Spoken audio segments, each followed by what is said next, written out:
Parte e mi spoglio già. A tempo indeterminato? Sì. Semi indeterminato. Senza determinare. A tempo, stiamo partendo a tempo.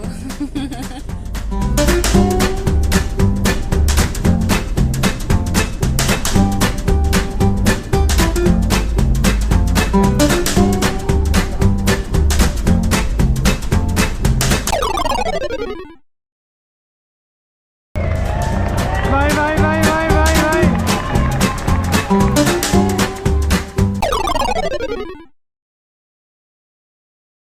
Houston, abbiamo un problema. Cosa dici? Cosa fanno i vermi col bicarbonato?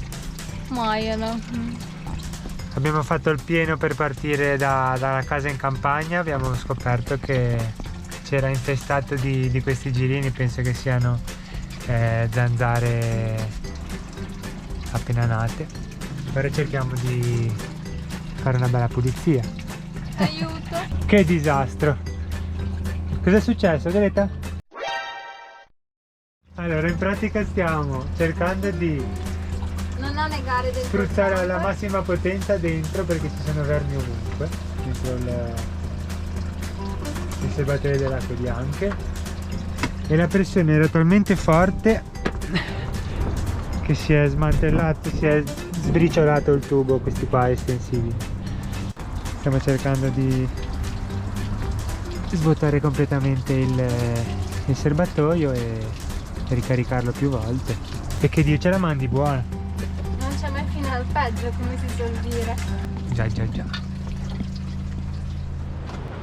Ed eccoci ad Alassio. Cosa stiamo cercando? I baci di Alassio. Wow.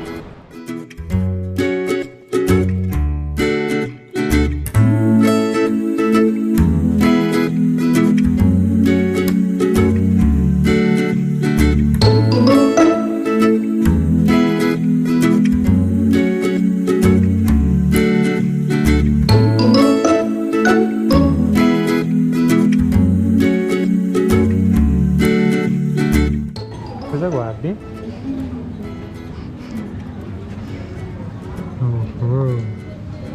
Vedi, ci sono quelli di Dama e quelli di Alassio.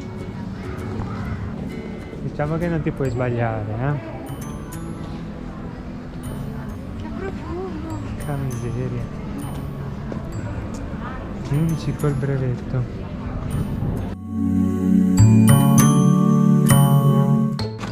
Sono anche i documenti che attestano che sono gli unici.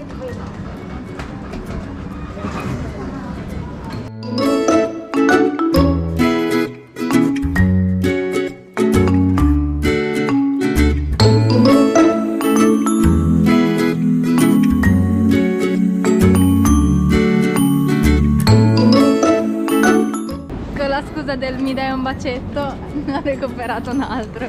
Uno per il video e uno per me. Eccolo. I baci di Alassio nascono proprio da Alassio. È fino a lì. Se dovessi descrivere i baci di Alassio, direi che sono cioccolatosi, morbidi. La storia dei baci d'Alassio in realtà è molto interessante, perché nasce all'inizio del 1900, quando il pasticcere di Casa Savoia decise di fare un qualcosa per i turisti, dato che Alassio stava diventando una città turistica importante, no? E così decise di fare un regalo da poter portare ai propri cari a casa dopo la vacanza. E così si inventò questi dolcetti al cioccolato, cacao e nocciole tostate. Eccoli qua.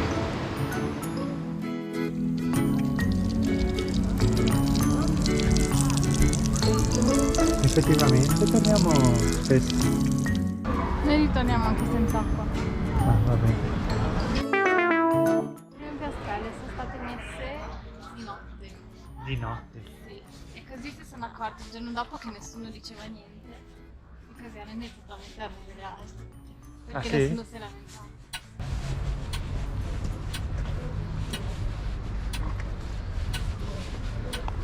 Sei lì? Dai, leggiamone qualcuno. Visitate le case. Beppe Grillo, Fabrizio Di André, Ambra Orfei. In pratica il più famoso è Hemingway, giusto? È il primo che... cioè era l'amico di quello che ha avuto l'idea del bar davanti. C'è il caffè Roma là.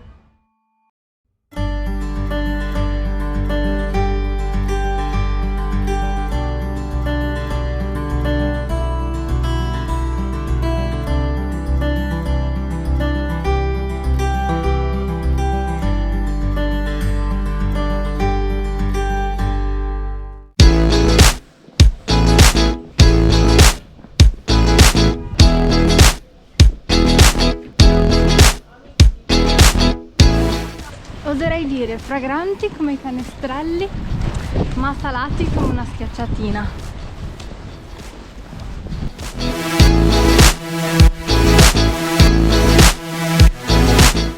Ci troviamo a Taggia, è un bellissimo paesino ed è famosa ovviamente per le olive taggiasche. Sono state importate dai monaci benedettini, quindi siamo qui a Taggia per assaggiare i famosi canestrelli.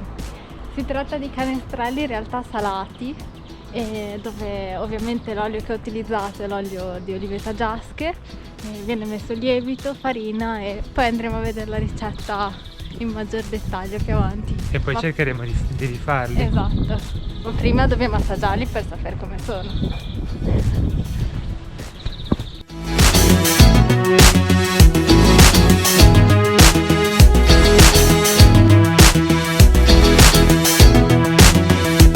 Allora? Buoni. È tipo l'impasto della schiacciata, che sarebbe simile alla focaccia secca. Tipo un grissino arrotolato così. Buono. Tanto olio. Bello unto. Buono, buono. Questi invece sono i canestrelli sempre, però sono allungati e sono con le olive taggiasche.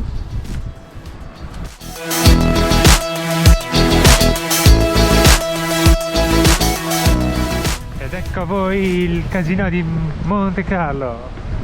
Ah no, siamo solo a Sanremo.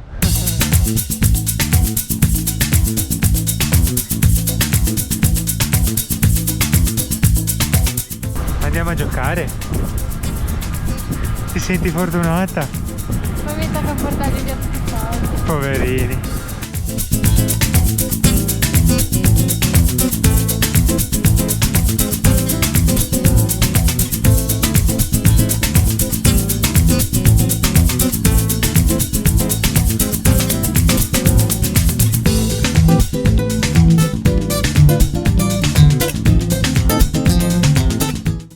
Ci troviamo al confine tra Liguria e Francia, siamo a Bordighera.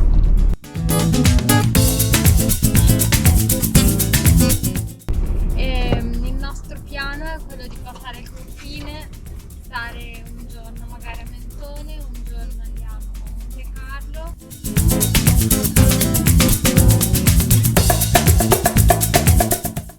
E poi saliremo, faremo ancora Nizza e poi inizieremo ad andare su